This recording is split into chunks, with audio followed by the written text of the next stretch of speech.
Let's do it. Let's unpack this vision, starting with the basic why. Why a global constitution in the first place? Right. The preamble to this Earth Constitution. It really opens with a stark assessment, doesn't it? It talks about our deep interdependence, but also these truly existential threats. Yeah, it doesn't pull any punches. No. We're talking climate catastrophe, pandemics, this persistent inequality, and growing geopolitical fragmentation. It really lays out the gravity of where we are right now. And what really stands out, I think, is that while it's clearly inspired by the Sustainable Development Goals, the SDGs, Sure. as this kind of universal blueprint for human well-being, it explicitly aims to transcend what it calls the UN's colossal global dysfunction. Okay, so dysfunction. Yeah, the source material points to a commitment to fundamental institutional redesign. It's not about just making small tweaks here and there. So it's not just patching up the current system. It's about rethinking the whole architecture. Pretty much, yeah. Wow. I mean, that's a pretty radical idea for today's world. But then again, when you think about those existential threats you mentioned, maybe it's becoming less audacious and more, necessary. That's the critical question, isn't it? The document argues for this institutional redesign precisely because it sees the existing global frameworks as, frankly, insufficient. How so? Well, they often lack, real enforcement power. They lack truly inclusive representation. And they lack that integrated approach you need to manage crises that just ignore borders. Right. So it's basically a call for a system that can move beyond just hoping nations comply voluntarily towards binding collective action. The core commitments mentioned are things like securing intergenerational justice, respecting ecological boundaries, and fostering genuinely participatory global governance. Okay. It really is about a fundamental shift in how global decisions get made and, crucially, how they get implemented. Building on that, then, Article 1 dives into this really fascinating concept they call differentiated sovereignty. Now, this isn't just tweaking sovereignty. It feels like a radical, yet maybe strangely pragmatic redefinition. It is, yeah. It seems designed to preserve national identity, but also urgently address these massive global threats. So how does this differentiated sovereignty actually work in practice? Why is it so crucial for our interconnected world? It's essentially a balancing act. Member states would keep their robust domestic autonomy, their internal control. Okay, there's an except. There's a big except. Yeah. Except in very specific, carefully laid out domains. These are areas where, if individual national sovereignty remains absolute, it could lead to global catastrophe. Right. The Constitution identifies 4 key areas here. First, transboundary ecological harm, think cross-border pollution, that sort of thing. Okay. Second, core human rights violations like genocide, crimes against humanity, or acts of aggression. Makes sense. Third, pandemics with significant potential. Specifically, they mention WHO Tier 4 plus outbreaks. Okay, the really serious ones. The really serious ones. And fourth, arms trafficking that violates existing global treaties. So nations keep their internal freedom, mostly, but they agree to global rules on these absolutely critical shared challenges. That sounds like a huge theoretical shift. Oh, it absolutely is. The theory behind it is something called constitutional pluralism. It explicitly rejects what's known as Westphalian absolutism. That traditional idea where each state is basically a law unto itself within its borders, completely sovereign, no questions asked. Okay. But, and this is crucial, it also aims to prevent what it calls neo-imperial universalism. Meaning it's not about one powerful nation or one specific culture imposing its will on everyone else globally. It tries to find this really delicate balance where shared global challenges require shared authority, but without just erasing national identity or cultural diversity. That idea of balance seems to be a running theme, especially when you look at its proposed hybrid representation system. This is where it gets really interesting, with a 3-chamber setup. Yeah, quite unusual. Instead of just states, you have a People's Assembly. Yeah. This has 500 delegates, and they're elected using proportional representation. But the really innovative part, mandatory progressive quotas. Right. They mandate 40% gender parity and 20% youth quota people under 35. The idea is to ensure a much wider range of voices are actually heard. Then, alongside that, there's the States Council. This is more traditional, 2 delegates per member state, holding 30% of the voting weight. But a key innovation here is the veto override mechanism. Ah, okay. How's that work? A 3/4 majority of the other 2 chambers, the People's Assembly and the Guardians, can collectively override a state's council veto. So one state or a small group Can't just block everything indefinitely. That's the idea. It's designed to prevent that kind of gridlock on critical legislation. And then the third one, which is maybe the most unique. The Guardians of Future Generations. 100 seats here, made up of indigenous leaders, scientists, and civil society representatives. And their role. Binding consultation on any laws affecting the Sustainable Development Goals. Which is huge. Yeah. It ensures long-term thinking is actually embedded in the process. It fundamentally shifts who gets a voice and what values get prioritized. And that's not even all of it. There's also this unique civilizational equity clause. Okay, what's that? This clause explicitly prohibits what it calls epistemic dominance. Basically, one way of knowing or one cultural viewpoint overpowering others when interpreting laws. How do they ensure that? They propose establishing a civilizational dialogue council. This would have rotating experts from diverse traditions: Confucian, Islamic, indigenous, African, Western, and so on. Their job is to review laws for cultural adequacy and ensure genuine pluralist legitimacy. Wow. The sheer detail in this approach to representation and the intentional inclusion of future generations, these diverse cultural perspectives, it's quite striking. Why are these specific quotas and dialogue mechanisms so central to what this framework is trying to achieve?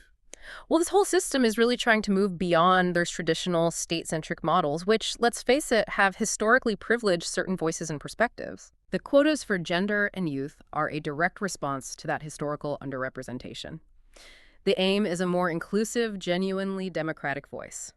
The Guardians of Future Generations, that gives a legal voice to those who can't directly participate in today's decisions, like, future generations, obviously, but even ecosystems themselves. Which is critical for long-term stuff like climate change. Absolutely. And the Civilizational Dialogue Council. That's a direct response to criticisms about Western-centric global norms. It's aiming for truly pluralistic legitimacy, where diverse knowledge systems aren't just acknowledged, but actively integrated into lawmaking. It's trying hard to prevent a kind of one-size-fits-all approach to global governance. So it's not just about what laws get passed, but really how they're formed and who is actually at the table shaping them. Okay, we've talked about this audacious new governance structure, but what about the bedrock of any society? Rights and accountability. That's where Article 2 gets really ambitious, right? It delves into something pretty revolutionary, making fundamental rights and corporate accountability actually enforceable. Indeed. And it doesn't just list rights, it categorizes them with clear enforcement mechanisms, tying them directly to the SDGs, which is clever. How does that break down? Okay, so you've got ecological rights. This includes things like the right to a stable climate, clean air, clean water, and interestingly, standing for ecosystems. Standing for ecosystems, meaning? Meaning giving nature itself or representatives of nature legal rights to be represented in court. Right. And enforcement for these ecological rights falls to a new planetary court. Okay, what else? Then you have socioeconomic rights. This is about guaranteeing basic needs, food, health, housing, but also includes things like algorithmic fairness in the digital age. These would be enforced by an SDG compliance tribunal. And it extends to the digital world, too. Yep. Digital rights covering privacy, protection from AI discrimination, open internet access, enforced by a specific digital governance commission. Plus, procedural rights, which include things like whistleblower protection and participatory budgeting, overseen by an ombudsperson network. The key thing here seems to be that these aren't just aspirational declarations like we often see. They come with specific bodies assigned to enforce them. That's absolutely the critical part. That's the enforcement teeth, as they say. It moves beyond just declaring rights to actual, actionable accountability. And this framework also directly targets corporate accountability in a big way. Transnational corporations would face something called ecocide liability. Ecocide. Basically, criminal penalties for causing massive, irreversible environmental damage. Okay, that's significant. Plus, they'd have to undergo mandatory audits for human rights due diligence, which would be enforceable by the Global Justice Court. And importantly, there's a strong push for tax transparency requiring public country-by-country reporting. The source notes this specifically fixes loopholes from a prior draft. The concrete nature of these rights and the really significant implications for how corporations would have to behave, it's quite striking. Why is tying these rights to the SDGs and specific tribunals so important for making them real, rather than just, symbolic gestures? Well, tying rights to the SDGs gives you clear, measurable targets and indicators. It provides a concrete framework for these enforcement bodies to actually assess whether rights are being upheld or violated. Right, it makes it less vague. Exactly. And without specific tribunals or courts like the SDG Compliance Tribunal or the Planetary Court, these rights often just remain theoretical, right, unenforceable ideals. Yeah. Including these bodies means there's an actual judicial or quasi-judicial mechanism to hear cases, issue rulings, apply sanctions if needed. It really shifts the game from just hoping nations and corporations will do the right thing. And having actual legal consequences. Precisely. It makes these rights something you can truly act on, not just wish for. That distinction feels crucial. Okay, now let's talk about the actual architecture, the structure of this proposed global governance in Article 3. It introduces a fascinating deliberative legislature, what they call the World Parliament, with two distinct chambers. Yes, the World Parliament, it would have a citizens' chamber, and this is interesting. Its 500 members are chosen by lottery. By lottery, like jury duty. Kind of, yeah. It's called sortition. The idea is to get a truly random, representative sample of the global population. Their role is mainly agenda setting and conducting ethical reviews of proposals. Okay. And the other chamber. Complementing that is an expert senate. Its primary job is to confirm the technical feasibility of proposed laws, like can these climate targets actually be met, that sort of thing. And underpinning all of this, you mentioned subsidiarity earlier. Article 3 seems to emphasize that. Hugely. The subsidiarity principle is central. It states that something like 80% of decisions would actually be made at regional councils. Think existing bodies like the African Union or ASEAN may be strengthened or adapted. So not everything gets decided at the global level. No, far from it. This is explicitly designed to prevent over-centralization. And according to the sources, it directly addresses lessons learned from what they call the Chile 2022 failure in constitutional design, where too much centralization apparently proved quite problematic. Interesting. What about the executive branch? There's an executive council composed of 9 members who are elected by the parliament. Their powers include declaring planetary emergencies for things like climate crises or pandemics. With checks, presumably. Yes, very important. These declarations have an automatic 12-month sunset clause, though they can be renewed once.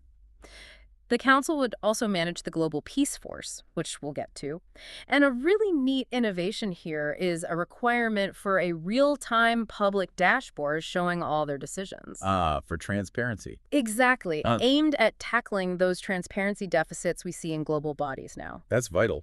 And speaking of holding power accountable, the framework proposes some specific tools. It does. Things like a reverse burden of proof for environmental harm. Meaning, if a company is accused of environmental damage, they have to prove they didn't cause it rather than the accuser having to prove they did, which is a major shift. Yeah, definitely. Plus, it allows for citizen class actions against institutional failures. And that SDG Compliance Tribunal we mentioned earlier, it would move beyond the current voluntary SDG reporting to conducting mandatory national reviews with binding corrective measures. So real consequences for not meeting SDG targets. That's the plan. And finally, there's the Planetary Court of Justice. Its jurisdiction covers state disputes, cases of corporate ecocide, and challenges to the Constitution itself. And its composition is also carefully designed. 21 judges with specific quotas to ensure 50% representation from the Global South, gender parity, and the inclusion of indigenous legal experts. This mix of deliberative citizen input and expert-driven governance, plus this really strong emphasis on transparency and accountability, it's quite a unique structure. How do these architectural choices really connect back to those stated goals of effectiveness, equity, and pluralism, especially that subsidiarity principle? Well, the whole system seems fundamentally designed to push power downwards where appropriate, decentralize it. That makes governance potentially more responsive to local needs and more legitimate in people's eyes. Right. That subsidiarity principle, delegating most decisions to regional councils, directly tackles a major criticism of global governance, that it can become too centralized, too bureaucratic, too disconnected from local realities. So it aims for efficiency, too. Efficiency and relevance, yeah. Right. Avoids those bureaucratic bottlenecks. Yeah. The two chambers, the Deliberative Citizens Chamber and the Expert Senate, they aim for both democratic legitimacy and technical robustness in lawmaking. So decisions are hopefully fully representative, but also well-informed and actually implementable. And the accountability tools. Things like citizen class actions, the reverse burden of proof. They're designed to empower individuals and communities and hold powerful institutions, whether states or corporations, genuinely responsible. That reinforces both equity and effectiveness. Okay, so from the architecture of governance, let's move into Article 4. This focuses on planetary boundaries and economic transformation. And this feels like where the environmental and financial elements really come into sharp focus with some of the most assertive proposals yet. Definitely. It introduces a climate emergency protocol, and this comes with binding emissions reductions. Binding. And these aren't just arbitrary targets pulled out of thin air.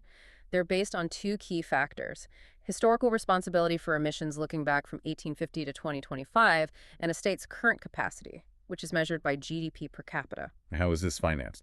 Through a climate damages fund. This would be fueled by a 5% levy on fossil fuel profits. Yeah. Plus, there are provisions for debt for climate swaps, specifically to help low-income states transition. Then there's the Global Commons Trust. That sounds significant. It's a major proposal, yeah. It would be responsible for managing the atmosphere, the oceans, biodiversity, and even orbital space, the shared resources of humanity. And what would it do? Well, it would have the power to enact outright moratoria on controversial practices. They specifically mention deep-sea mining and solar geoengineering, putting a pause on those until at least 2050. Wow, actual moratoria. Yes. And here's another economic innovation. Royalties collected from the use of common resources would direct 50% of the funds into a just transition fund to support the creation of green jobs in economies that are currently heavily dependent on fossil fuels, helping them make the shift. Plus, there's a strong emphasis on guardianship, proposing indigenous co-management for 40% of protected areas globally. Okay, and beyond the Commons Trust? There's the Economic Transformation Covenant. This outlines specific policy tools to reshape the global economy. For instance, mandatory national reporting using donut economics indicators. Donut economics. Yeah, it's a framework developed by Kate Raworth. It focuses on tracking progress not just on economic growth, but on meeting essential social needs within the planet's ecological limits, the donut. The idea is to prevent those damaging trade-offs between economic growth and environmental protection. I see. What else? There's also a 0.1% financial transaction tax, a tiny levy on financial trades, but it's projected to generate something like $400 billion per year, specifically earmarked for funding SDG implementation. That's a lot of funding. It is. And finally, a global asset registry is proposed. The aim here is to clamp down on tax evasion and illicit financial flows and ultimately enable fairer wealth redistribution, directly tackling inequality, which is SDG 10. These are incredibly bold proposals, no doubt about it, especially the direct financial mechanisms like the fossil fuel levy and the transaction tax and those explicit moratoria on things like deep-sea mining. How do these measures directly reflect those ecological boundaries and anti-oligarchy controls that are mentioned later as non-negotiable constraints? Well, they are the direct operationalization of those constraints, really. The Climate Emergency Protocol and the Global Commons Trust with their binding emission cuts, the moratoria, the indigenous co-management, those are the mechanisms designed to enforce the ecological boundaries. They establish hard limits and try to ensure planetary integrity is genuinely prioritized in decision-making. And the economic tools. The Climate Damages Fund from fossil fuel profits, the financial transaction tax, and particularly that global asset registry, those represent the anti-oligarchy controls. They specifically target concentrations of wealth, tax avoidance, and the profits driving environmental damage. They aim to redistribute resources and, crucially, power. By explicitly tying financing to the SDGs and demanding transparent reporting, the Constitution seeks to fundamentally reorient global finance towards sustainability and equity, directly challenging the existing economic power structures that often resist change. Okay, that makes sense. Now let's shift focus slightly to the fascinating realm of technology, health, and security. This is covered in Articles V and 6. What does this Constitution propose for navigating, cutting-edge tech, global health crises, and even the very nature of security itself? Right, so for what it calls precautionary tech governance, the Constitution proposes strong moratoria upfront on certain high-risk technologies.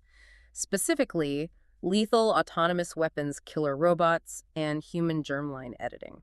So a hard stop on those, at least for now. Exactly. And for ongoing oversight, it would establish an international AI ethics panel.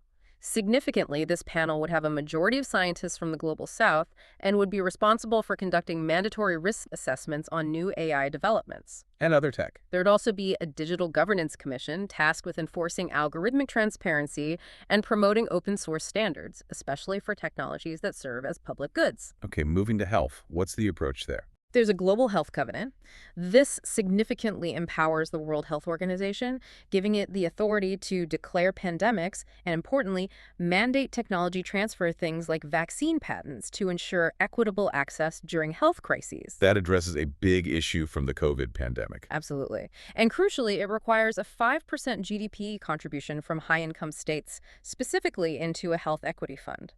According to the source material, this explicitly corrects sick weakness found in earlier thinking, and aims to combat the fragmentation we see in global health funding by creating a dedicated compulsory funding stream. And then there's the very ambitious demilitarization pathway. Audacious is probably the word, yes. It's proposed in 3 distinct phases. Okay, phase 1. The immediate phase, running from 2026 to 2030. This involves a 50% redirection of national arms budgets into the SDG fund we discussed earlier, plus a global ban on nuclear testing. Now, a key safeguard here is the establishment of regional stability groups. To do what? To prevent power vacuums and instability as national military spending decreases. Okay, phase 2. The medium phase, from 2031 to 2040. This envisions a 70% reduction in national armies, with a newly formed global peace force beginning to take over security functions.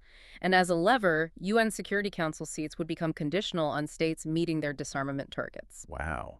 And the final phase. The full phase. From 2041 onwards, this sees the Global Peace Force fully operational, focused on conflict mediation and disaster response, replacing most national military capacity.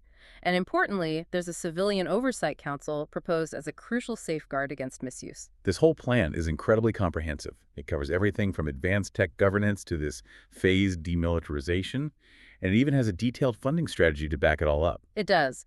The financing system spells out specific revenue sources we touched on, that 0.1% financial transaction tax, with 60% going to the SDG fund, a $75 per ton carbon price, with 30% dedicated to climate adaptation, and a 22% arms trade levy, with 10% funding peace-building initiatives. So it clearly links global economic activities directly to funding these ambitious goals. Exactly. It aims to create diversified, dedicated income streams to make the whole thing financially viable. Given the sheer scale of this, I mean, how would something like this even begin to get adopted? It sounds like it needs a pretty unique approach. It does, and it proposes one, a unique hybrid ratification process in 3 phases. Okay, phase 1. It's called the Pioneer Phase. This only requires 30 states plus 100 cities to ratify. The idea is to target nations and municipalities that are already seen as SDG champions, those likely to be early adopters. Interesting, bringing cities into it directly. Yes. Then comes the cascade phase. This requires a dual majority, a majority of states and states representing a majority of the global population ratified via regional assemblies. And the final step. The universal phase.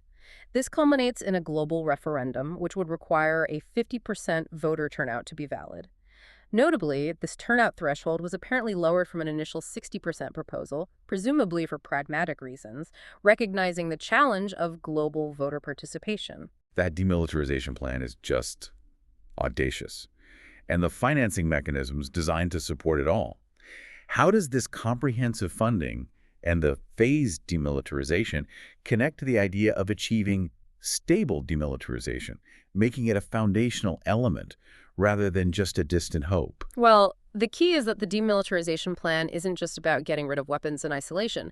It's about simultaneously building a new security architecture, one based on collective security, peace building, and mediation, rather than relying on national military might. So the safeguards are crucial. Absolutely crucial. Things like the regional stability groups, making Security Council seats conditional on disarmament. These are explicitly designed to prevent the kind of instability or backsliding that has plagued past disarmament efforts. The sources mention avoiding Ecuador-Mexico-style backsliding, and the financing system directly supports this. By redirecting huge sums from military spending towards SDG implementation and peace-building activities, it creates this positive feedback loop. Money moves from conflict potential to development and stability. This integrated approach is designed to ensure that demilitarization doesn't create dangerous power vacuums, but instead leads to a more robust, collectively managed global peace and security framework.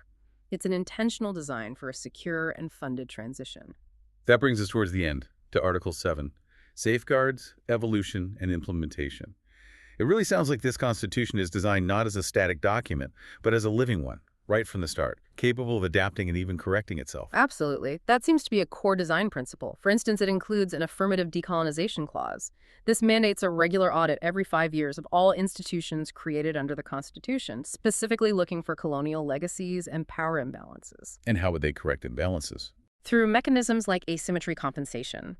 This means things like giving weighted voting power to climate-vulnerable states in the Commons Council as a way to correct for historical injustices and current power imbalances. And for changing the Constitution itself over time. There's a process for dynamic amendment. It includes a citizen initiative. If 200 million signatures are gathered globally, it can trigger a full constitutional convention to consider amendments. 200 million. That's a high bar, but it gives citizens a direct path. It does. Plus, there's a dedicated youth assembly. This would consist of 50 delegates, all under 25 years old, and they would actually have veto power over any laws deemed to have significant intergenerational impacts. A youth veto. That's a powerful check on short-term thinking. It really is, and perhaps most fascinating is the dissolution clause. Dissolution. Yes.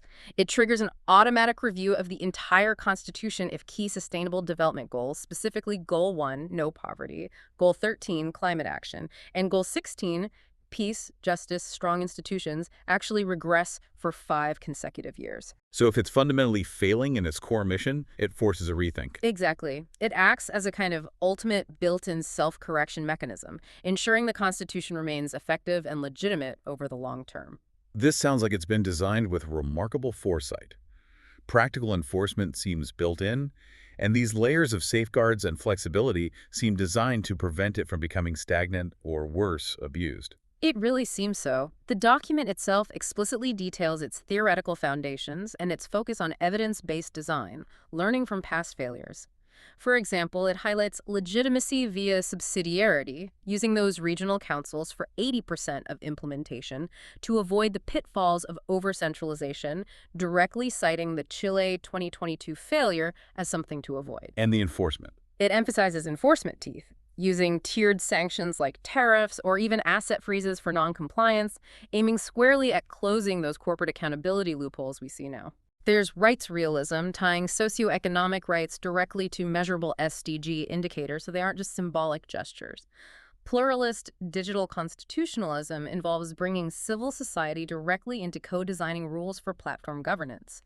And that stable demilitarization we discussed, using regional stability groups to prevent backsliding during the military drawdown. Each of these seems like a direct lesson learned, consciously built into the core design. And the transition pathway reflects this gradual approach too, right? It's phased. Yes, very much so. Recognizing the monumental scope of this.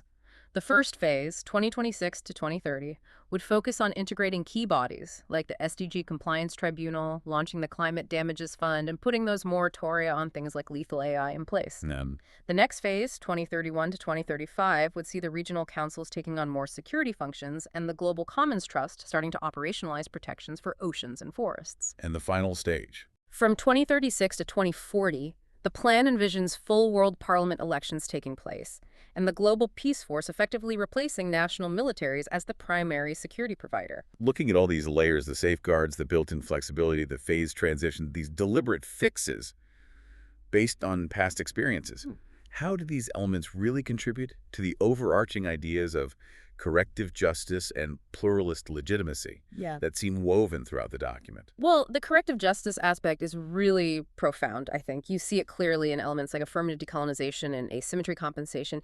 These are explicit attempts to acknowledge and actively address historical injustices and deep-seated power imbalances that are just baked into our current global systems. And the pluralist legitimacy. That comes through strongly in things like the dynamic amendment process, allowing for citizen initiatives, giving youth a veto.